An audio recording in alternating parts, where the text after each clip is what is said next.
25 का आगाज़ जो है ना वो ज़रा सख्त हुआ है। ये कंटिन्यूटी रहेगी 12 तारीख तक।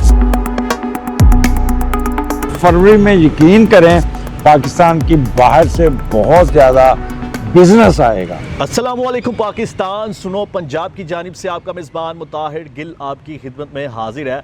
आज मेरे साथ मौजूद हैं अजमल रहीम साहब, जो कि बहुत ही मशहूर पामिस्ट हैं और 2024 में जितनी भी पेशन गोइयाँ की हैं वो सब सच साबित हुई हैं। आप सबको पता है कि नया साल शुरू हो गया है और अजमल रहीम साहब हैं, इनसे जानते हैं कि 2025 में हमें क्या क्या देखने को मिलेगा। सर अस्सलाम वालेकुम। वालेकुम सलाम। सर आज लकीली आपसे बहुत अच्छे तरीके से हमें टाइम मिला है, आपका मैं शुक्रगुजार हूँ। थैंक यू सर, मुझे शुक्रिया कि आप मुझे इसका सर जज़ाकल्लाह।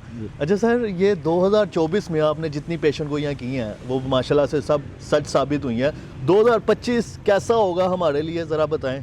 देखें, ये जो मैं बात करता होता ना वो प्रेडिक्शन तो मैं नहीं कहता। अच्छा, प्रेडिक्शन तो गायब का इल्म तो अल्लाह के पास है। बेशक बेशक। तो हम वो लिखी हुई किस्मत उसको रीड करते हैं, पढ़ते हैं और उस पर अल्लाह का शुक्र है कि जैसे आपने शुरू में इंट्रो में बताया कि सही 25 का आगाज़ जो है ना वो ज़रा सख्त हुआ है। अच्छा, और जिस पे आपने नोट किया है कि यूनिफॉर्म फोर्सेस पे प्रेशर आया, छोटी सी वार चली और शहादतें हुई और दुनिया में 4 जहाज़ अब तक क्रैश हुए और आग लगी बिल्कुल।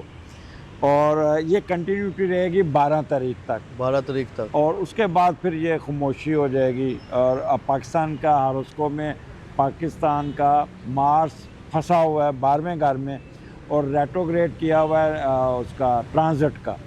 तो इसलिए ये इसी तरह ही कंटिन्यू करेगा। लेकिन फरवरी का महीना जब आएगा तो फरवरी में यकीन करें पाकिस्तान की बाहर से बहुत ज़्यादा बिज़नेस आएगा। ना कि अमदाद ना कर्जा, बिज़नेस आएगा। और हम उसे कहते थे शेयर्ड बिज़नेस।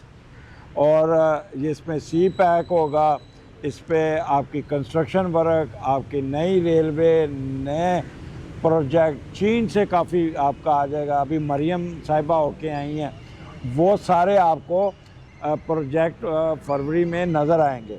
मार्च के महीने में दबाव का शिकार रहेगी गवर्नमेंट। अच्छा। और क्योंकि पाकिस्तान का 8वां घर इन्फ्लिक्ट होना है, हमें काफ़ी एडवांटेजेस होंगे काफ़ी, बट लेकिन थोड़ा सा गवर्नमेंट दबाव का शिकार होंगे। कोई अफरा तफरी कह लें, वही जो गवर्नमेंट और अपोजिशन के दरमियान चलती हैं। ये 20 मार्च तक रहेगा। 20 मार्च के बाद फिर सुकून हो जाएगा।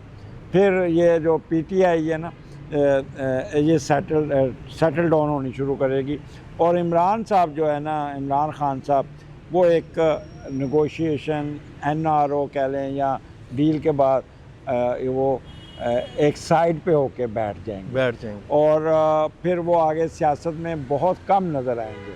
ठीक है। और है। अगर कहें कि वो प्राइम मिनिस्टर बन जाएंगे या अर्ली इलेक्शन हो जाएगा, इट्स इम्पॉसिबल, झूठ है। और ये गवर्नमेंट यही कंटिन्यू करेगी और आगे जाके जो वक्त गुज़रता जाएगा और ग्राफ ऐसे ही जाएगा इंशाल्लाह। और जुलाई के महीने में बारिशें बहुत ज़्यादा होंगी और ज़लज़ला या क्लाइमेटिक फैक्ट्स ज़्यादा हैं।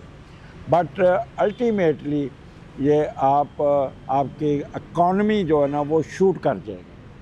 अच्छा सर, मुझे बताएं, जो पाकिस्तान अंदरूनी साजिशों में जो इंतशार पसंद लोग हैं उनमें फंसा हुआ है काफ़ी, तो 2025 में माहौल खुल जाएगा? 2025 में अब बताया ना कि ये 9-12 जनवरी तक है, बस उसके बाद खुल गया सदाबहार। और आपने बताया बिजनेस भी काफ़ी आएगा, तो क्या पाकिस्तान अब हमें तरक्की के रास्तों पे नज़र आएगा? बाकी आप इससे अंदाज़ा लगा लें कि चैंपियंस ट्रॉफी होने जा रही है, लोगों को इंटरटेनमेंट मिल रही है, वो भी बिजनेस आना है, पैसा आना है वो भी। और इसके अलावा चीन की तरफ से भी ठीक ठाक आपको, और लोगों में खुशहाली। देखिए, जब काम बढ़ता है ना तो डेवलपमेंट एक्टिविटी बढ़ती हैं तो रोज़गार के मौके खुलते हैं, वो आगे बहुत खुलते नज़र आ रहे हैं। और सर, इसके अलावा पॉलिटिक्स के अलावा पाकिस्तान में, उसके अलावा जो लोग यहाँ पर रह रहे हैं, लोगों के लिए क्या होगा? जिस तरह देखें, चौथा घर पाकिस्तान के लोगों का है और 30 जून के बाद जुपिटर की ट्राइन आ जानी, जुपिटर एक्सॉल्ट हो जाना है। पाकिस्तान आवाम के लिए सुख का टाइम आएगा, इनको अपॉर्चुनिटी बढ़ेगी, इनकी पेइंग कैपेसिटी बेहतर हो जाएगी, तनख्वाहें बढ़ जाएंगी, इनकी लेबर्स बढ़ जाएगी और चीज़ें काफ़ी हद तक इनकी पहुंच में आ जाएंगी। अब भी वैसे एक चीज़ बताता हूँ कि अगर आप लाहौर के हैं तो रेहड़ियों पे इतना फल पड़ा होता है, ऐसे ही है, शाम के वक्त रेहड़ियाँ खाली होती हैं, ठीक है ना। तो कहाँ से पैसे, लोग अमीर हैं, गवर्नमेंट गरीब है। गवर्नमेंट गरीब है। सर एक चीज़ और, आम जब हम लोगों में बैठते हैं एक कहावत बहुत ज़्यादा मशहूर है उन लोगों की कि उनका यही कहना होता है जब भी उनसे दुखड़े सुन ले जी कि गरीब और गरीब होता जा रहा है, अमीर और अमीर होता जा रहा है। इसमें कितनी सच्चाई है? सर कोई गरीब नहीं, कोई कुछ नहीं है।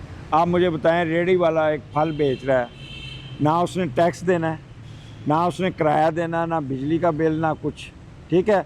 वो 100 रुपये किलो सेब मार्केट से ख़रीद के लाता है और आपके 400 किलो वेट का वो बेचता है, 300 वो प्रॉफिट ले लिया। फिर 1 किलो या 2 किलो सेब लिए, उसमें 4 दाने अच्छे, 4 दाने उसने पीछे खराब डाल देने, तो उसको तो ठीक ठाक दिहाड़ी लग जाती है। अब तो गवर्नमेंट ने वो रोजाना के 4 से 5 हज़ार कमा के जाता है, ऐसे ही है, और ना टैक्स देना ना कुछ देना है। बिल्कुल। अब एक डॉक्टर MBBS हाउस जॉब करता है, उसको 40,000 से 45,000 रुपये मिल रहे हैं, ठीक है।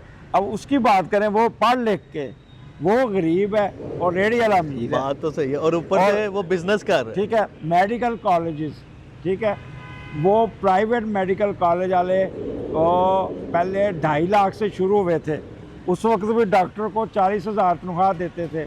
अब वो 28 लाख लेते हैं, अब भी डॉक्टर को 50,000 देते हैं। लुट तो इन्होंने पाई। सर मुझे अब थोड़ा सा शोबिस के हवाले से बताइएगा, इंटरटेनमेंट के हवाले से। बिजनेस बहुत चलेगा, इसमें पढ़े लिखे लोग आएंगे और उसमें इनकी बहुत तरक्की होगी। जून के बाद तो इन पाकिस्तान की फिल्में हिट भी होंगी, चढ़ेंगी, और ऑस्कर अवार्ड की तरफ भी एक आध कोई ड्रामा या प्रोग्राम चला जाए। जनाब हमारे साथ अजमल रहीम साहब मौजूद थे जिन्होंने हमें सारा कुछ बताया पाकिस्तान के हवाले से, शोबिस के हवाले से, हमारे आम आवाम के बारे में कि वो किस तरह से अपनी तरक्की की तरफ जा सकते हैं, अपनी ख्वाहिशात को कंट्रोल कर कर हमारा मुल्क तरक्की कर सकता है, हमारा आम आदमी तरक्की कर सकता है। और महंगाई वगैरह ये नॉर्मल चीज़ है, हर कंट्री में पेट्रोल हमारे से ज़्यादा महंगा है, हम अभी पेट्रोल सस्ता बाय कर रहे हैं। तो मेरी आप लोगों से रिक्वेस्ट है कि इन बातों पर गौर करें और इसके हिसाब से ज़िंदगी को गुजारें। मुझे तो इजाज़त, वीडियो को शेयर करें और आप सबको मेरी तरफ से 2025 बहुत ज़्यादा मुबारक हो। अपना ख्याल रखें। अल्लाह हाफिज़।